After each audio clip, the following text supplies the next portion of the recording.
See, God ordained for Jesus to completely change the landscape of history and religion. What year is it today? 2017.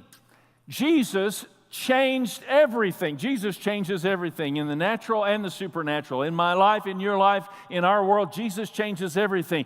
Even the way we log time changed when Jesus came. And this is pretty amazing, pretty huge. I mean, if you think about, if somebody's going to have the measure of influence in our world to literally change the way we're going to log the calendar and begin to evaluate, now time is going to shift into an entirely different perspective. Like now is day one. We're going to start over now. Now is day one, day two. Now here we are 2017 years later after Jesus. This Jesus, man, he must have been one influential individual.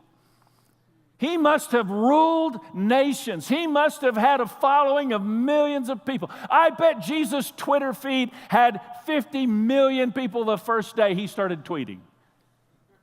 I bet Facebook ran out of friends for him immediately, right? I mean, it's amazing when you think about the measure of influence Jesus had. Let's just take a look at Jesus. How old was Jesus when he died? 33 years. The man only lived 33 years in this world. Most of us, or many of us, can agree and understand. How many of you would say you're going to outlive 33? Can I just see some of you have already made it? We're going to outlive 33. Like 33, if that's all I had was 33 years, how would I spend those 33 years? Well, Jesus spent 30 of those 33 years in absolute obscurity. Nobody knew who he was.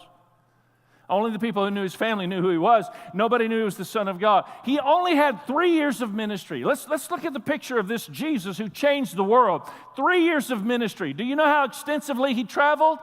He traveled less than 100 miles from home.